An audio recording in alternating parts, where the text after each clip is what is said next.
BBC Sounds. Music, radio, podcasts.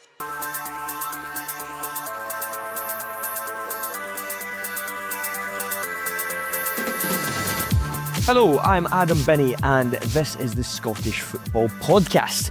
It's Friday the 3rd of January, and if the rest of the year is anything like the first match day of 2025, it's going to be an eventful 12 months. Jeffrey is making his way up to the edge of the box. He plays it across, and it brings back to Danilo! He sweeps it home! And it's Bedlam at Ibrox! After Rangers clinched their first Old Firm win in 8 attempts, what does the performance and result mean for them and Philippe Clement? And speaking of city rivalries, It's met well by Kevin Holt, fires it across, and Sam Dalby tucks it in! Sam Dalby scores his 10th goal for Dundee United! after Sam Dalby's decisive derby dramatics in a Dundee ding-dong at Dens, can Jim Goodwin's impressive Terrors stay third? And it's not a good run, but for me it's the crisis is not there, because we from the beginning I told everyone it's going to be a long term, but right now when we struggle we have to be strong. is Jimmy Tulane starting to feel the heat in the Aberdeen snow? The Scottish Football Podcast. Well, let's introduce our guests this morning. First of all, we have got former Scotland captain Gemma Fay. Gemma, how are you doing? I'm great, Adam. How are you? I'm absolutely fantastic. And John Walker, coach, analyst, host of the Scots Abroad podcast, contributor to This Is Ibrox podcast. And John, perhaps more importantly, my old coach. How are you? I'm all right, mate. How's it going? Fantastic. And Asim Rabbani from A Celtic State of Mind. Asim, how are we? All good, Adam. Been better, I guess, but yeah, not too bad, thanks. Right, lots to discuss. But before we crack on, have you got a New Year's resolution, or is there someone in Scottish football that you think should have one? Philippe Clement should stop talking about sports scientists. That's the only one I've got. Oh dear. Gemma, have you got one? Yeah, I think St Johnstone should win a game. Asim, you got anything more positive for us? Well, after such a good 2024 and then to start 25 with that performance yesterday, it can only really go upwards. So, yeah, just hoping Celtic get back to winning ways on Sunday. Asim, I can help you out with how it feels to lose. It's okay. Not a good feeling. Yes, well, Get used to it, mate. You get used to it. yeah, Gemma, of course, a St Johnstone fan, a bit more accustomed to being on the wrong end of a result as opposed to Asim, Celtic supporter. Right, Rangers produced a dominant display to beat Celtic 3-0 in the third Old Firm fixture of the season at Ibrox. Off the pitch, the home side have condemned in the strongest possible terms an incident in which Celtic's Arne Engels was struck by a coin during the match. Let's recap all of the other results from yesterday. In the Dundee derby, Sam Dalby's late goal earned United a 2-1 come-from-behind victory and moved Jim Goodwin's side up to third. Ross County sealed their second away win in a row by winning 2-1 over Aberdeen at the Tawdry. The Dons now 9 games without a victory. At Rugby Park, a double for Bruce Anderson ensured Kilmarnock overcame St Mirren by 2-0, and a single goal by Mr Drama was enough for Hearts to defeat Motherwell at Tynecastle, are now 5 points above bottom club St Johnstone, who held on for a 1-1 home draw with in-form Hibs despite playing with 10 men for the majority of the match after Jason Holt's 41st minute red card. Let's start at Ibrox then. John, what did you make of that performance? And be honest, did you see it coming? Not at all. Not at all. I've been kind of shouting this a lot, Binnie, as you know, that I do feel Rangers are better without the ball. It's this bizarre now thing where I'm now happier for us to give teams the ball and see what they want to do against us, because I think if we sit in that mid-block and press in the right areas, we seem to be really dangerous on the counter-attack. But I didn't see that coming. I think that's probably a combination of the week we had prior to that, and the title was pretty much done beforehand, and I think those two results flattened everyone. And I don't think I met a Rangers fan yesterday that was confident going into the game. I see from a Celtic point of view, you're still 11 points clear, but how disappointing was it to see your team perform like that?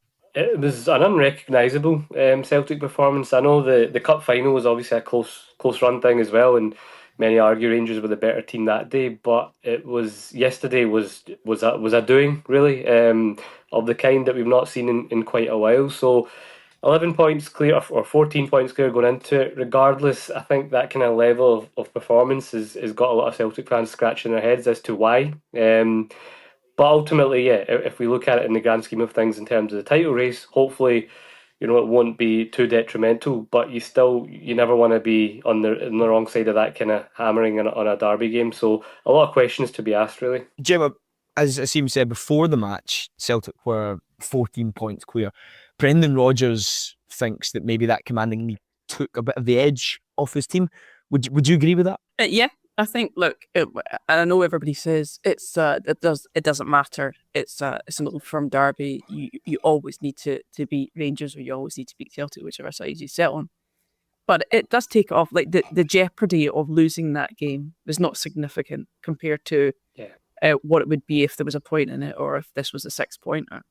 That being said, you have to give credit to Rangers in terms of they set out with the same game plan, I think, as they did in the cup final, but they didn't give away cheat goals. And in fact, you're right. 3-0 could have been 4, 5, 6. It could have been a lot more if Rangers had been more clinical with the ball when they had it.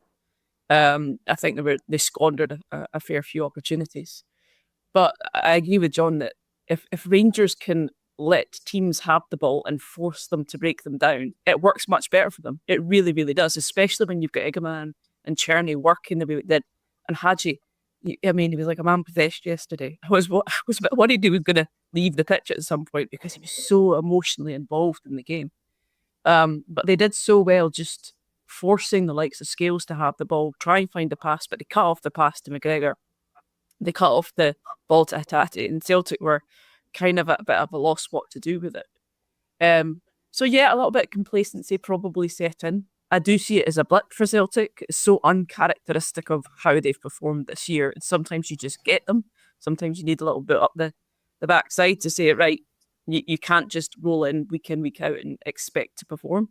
But you have to give credit to Rangers. And you have to give credit to Clement and his team in terms of figuring out a way in which to cause Celtic problems. John, Gemma saying there that Rangers, kind of echoing that point you made earlier, that Rangers are almost better when they don't have the ball. But, that was Philippe Clement's 7th attempt at an Old Firm derby and his first victory. What was different about yesterday? Why did Rangers win? So I think a lot to do with it was the League Cup final. I think the way that Rangers pressed on Celtic's inverted fullbacks with Diamande and Raskin in the final kind of spooked Rodgers a little bit, because he changed that yesterday. The fullbacks never inverted at any point. So what you ended up seeing was Liam Scales with far too much of the ball, try to make risky passes, which is where the first goal comes from when he tries to play it in the middle and Raskin nicks it. The third goal was Johnston playing a square pass to Luke McCowan, who's dropped out into a wide area, not wanting to receive it. Kuhn and Maida were receiving the ball with their backs against with full back up against them too often. So Rodgers kind of changed that a little bit, and I think it spooked him for the cup final. I don't think he really knew what to do, and then I think it really robbed McGregor of anyone near him to link passes up. And I just think it was kind of it was tactically well done. I don't think Celtic will change next time they play Rangers. I think they'll just go back to what they were doing and make sure they do it better.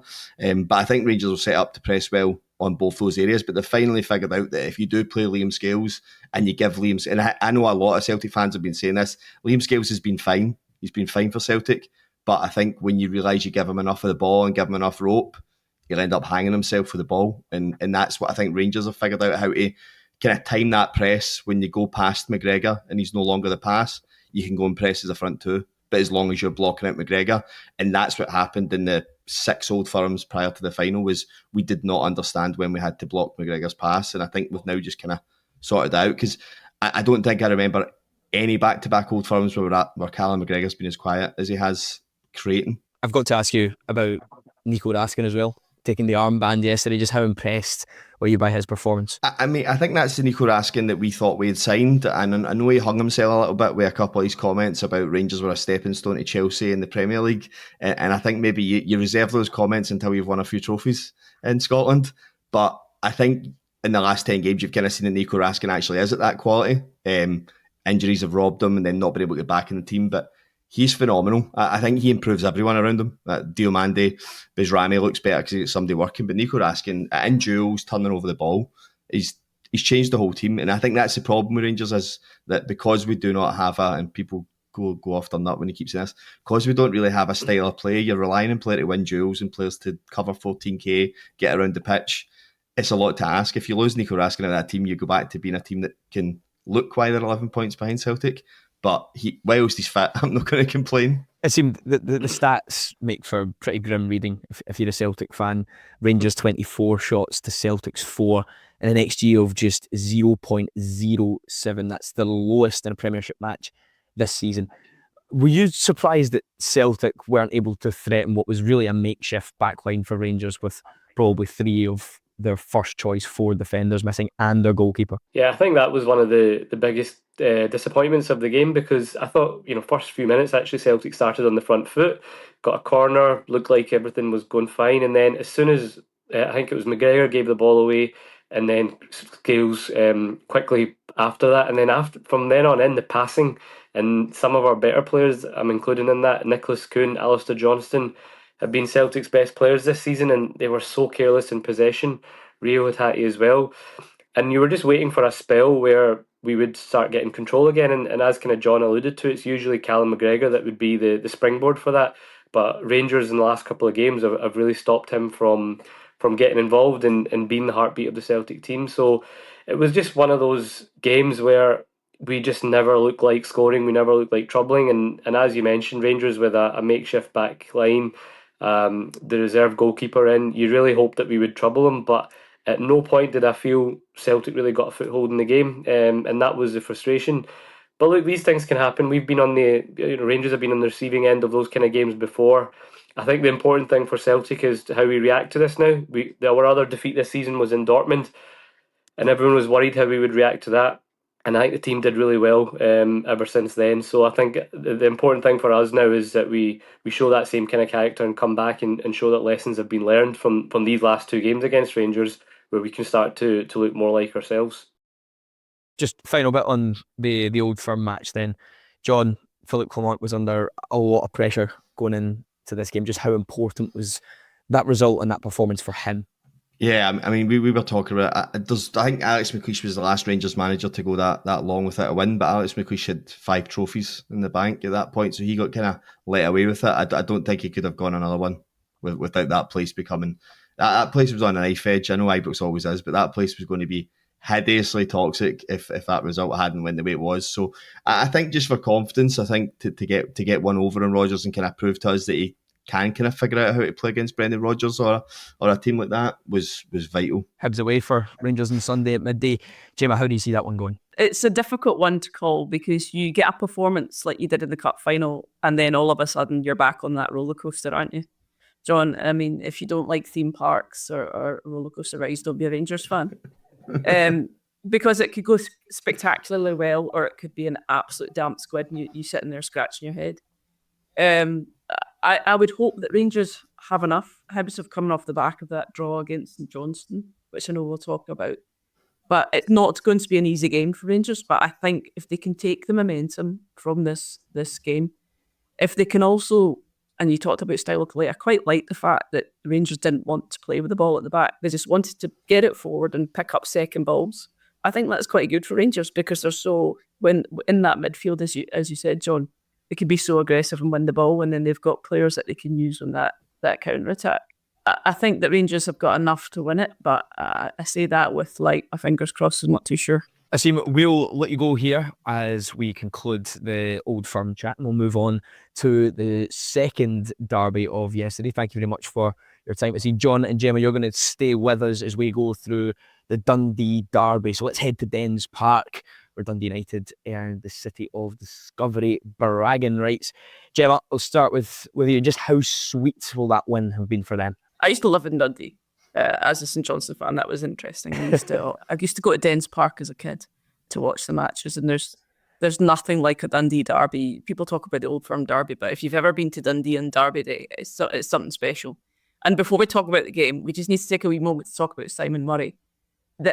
How worked up that guy gets and how emotional he gets, it's just fantastic. He just gets, like when he celebrates anything, he's just so angry but happy at the same time. I just love watching him. But in terms of the derby, United will be rubbing their hands a little bit at that, because first half I thought Dundee were the better team. I think they had opportunities. But if you're Jim Goodwin and you're looking at that team and you're on the phone there to Ryan Reynolds, aren't you? And to Wrexham, and you're saying, how much do you want to, come on, you've done a wee bit of charity here. we'll pay a bit for him, but how much can we get him for? Because Sam Dalby is just phenomenal for them. He just digs them out. Even if they're not playing well, he'll get them a goal. But I think in terms of United yesterday, I think their winning goal shows, I guess, the versatility they have in their team, the way in which they can find goals from different ways. I don't think defensively Dundee were great in terms of the goal they let in or goals they let in. I think that's an issue. But I think, look, United, they'll be delighted that they're sitting third. All the talk will start to go to Europe now. Where can they finish in May? But a really good win for United yesterday in the derby. Yeah, John, as Gemma says there, Dundee United up to third on the table. Jim Goodwin doing an amazing job since bringing them back up to the Scottish Premiership. Can they do it? Do you think they can sustain that, finish in the European places? I think they can. Jim Goodwin's really, really impressed me this year. I know he spoke a little bit. I remember the build up to the Rangers game at Tannadice. They did an interview with him where he talked about he'd been studying stuff all summer when he was at the Euros, and he was looking around European clubs and different ways to play football, different tactics that they could use in game against different formations. And I was like really impressed to hear just a coach of his experience kind of coming out and saying that he'd kind of been studying, he'd been looking at different ways. I think the one thing Jim Goodwin's always been good at, by the way, is making subs at the right time. He's done it against Rangers twice, really impressively. And I think yesterday subs kind of got hold of the game, and we've alluded to it already. Sam Dalby, see, strikers, like, football can be a very difficult game, complicated by people like myself and analysts. See if strikers go between the 6-yard box and the post for crosses. It's amazing how many goals they'll get in a season. Yeah, that's an incredible return for the on-loan striker. 16 goals Dundee United have scored in total in the last 15 minutes of league games. Quite incredible. But on the other end of that one was Dundee. 4 defeats in the last 5 now. They're 9th. Just 2 points ahead of 11th place Hearts. Away to St Johnstone next. Gemma, that's your team, St Johnstone. How big a game is that one at the bottom of the table? And do you think Tony Docherty will now start to kind of be anxiously looking over his shoulder? I think it's a huge game. If you talk about where Dundee are sitting the table, as you said, they're sitting 9th and 22 points. St Johnstone are 12th, 15 points, 5 away from Hearts. So it's a huge game for both teams. If Dundee come away with that, with a win, then they can push themselves up higher up the table, closer to Hibs, depending on that result against Rangers. Likewise, if St Johnstone can, then they hopefully keep in touch with those above them. My concern is, as a St Johnstone fan, I just think Dundee have got a little bit too much. My hope is that actually we're 2 of the worst defensive teams in the leagues. So there's a chance for either team. But it's a massive Tayside derby, and there's no love lost between those 2 teams, let's be honest. What did you make of the game yesterday against Hibs? Grippy draw. With going down to 10 men in the first half, you must be happy with that. I mean, yeah, look, as soon as you go down to 10 men, and it's a red card all day long. It's a terrible tackle from Jason Holt and Chris Cadden, deservedly so, a red card. But as soon as you go down to 10 men, especially against Hibs, who've been on such a good vein of form, thought we would be saying that sentence earlier on in the year, or last year, late on last year, I'm getting confused, 24-25. But, resilience is what they showed, absolutely. They had an early chance, I think, in the first half, cleared off the line for Hibs, and then they just kind of kept fighting. We got I'm going to say it wasn't a lucky penalty, but I've seen far better wrestling moves happen in the 6-yard box and not be given. So I'll take it. Great penalty by Nicky Clark. Martin Boyle obviously gets a goal chopped off because Junior Hoylett's just a touch offside, and Dwight Gale gets the equaliser and some heroic defending at the end. But we definitely hung on for a point. And in those types of games, we're going to have to do more of that, I think. But we need to pick up points from those around us. So this game against Dundee this weekend is huge for us if we've got any hope of maintaining our status, I think, because if you lose that and you go and say Hearts get a result, whatever, you go even further behind. That's a huge gap you're trying to make up. Yeah, few interesting results at the weekend. John, I want to ask you about what on earth is going on at Aberdeen. It wasn't too long ago we were speaking about them as potential title contenders, challengers. winless in 9 matches now after losing 2-1 to Ross County. What's going on? Why is it going so wrong there? I think I just said that before. I just caught up in the highlights of the Ross County game. I mean, I think yesterday again they were really good. I think with Aberdeen seem to have this period every single year, which is why they end up changing managers around this time of year. But I think Jimmy Tillino will be fine. I think he needs 3 or 4, 5 like actual starters coming into the team, because I think they were reliant on aging players. I think losing your number one's a big problem. I think using Papi Scale, although they continued on a decent bit of form after his injury, is a problem. I think when they get them back, I think they need to go sign 3 or 4 players that are going to go into their starting 11 in January, spend some of that Connor Barron compensation and Miofsky money that they've now got and not spent. I think he'll be fine. I still see the same kind of patterns, the same kind of game plan. I just think maybe teams have sorted them out a little bit, and when they go to their bench, they're not as strong. And the confidence dips as well. Confidence in football is a huge thing, and I think that's going to be something they need to overcome. But yeah, I'm more confident Aberdeen being able to go sign people and get back on the same run they had before than I was maybe 2 years ago. Well, I'm afraid that's all we've got time for this morning. Many thanks to Gemma, John Walker and Asim Rabbani, and thank you all for listening. Remember, Airdrie versus Falkirk is live on the BBC Scotland channel tonight.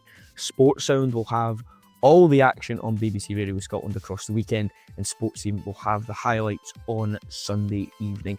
And we're here with new episodes of the Scottish Football Podcast bright and early every day, so make sure you follow or subscribe wherever you listen so you don't miss out.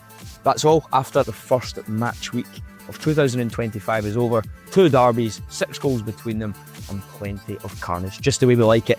Here's to more of the same in 2025. Sir Alex Ferguson is the most successful British manager of all time. Nobody is above him or this football club. So how did an apprentice toolmaker from Glasgow become one of the most iconic figures in sporting history? His strength of character, his determination, the fight in him. He can be persuasive, he can be charming, he can be frightening. I'm Kelly Cates, and this is Sporting Giants Sir Alex Ferguson. I didn't want to feel, I couldn't feel. Listen on BBC Sounds.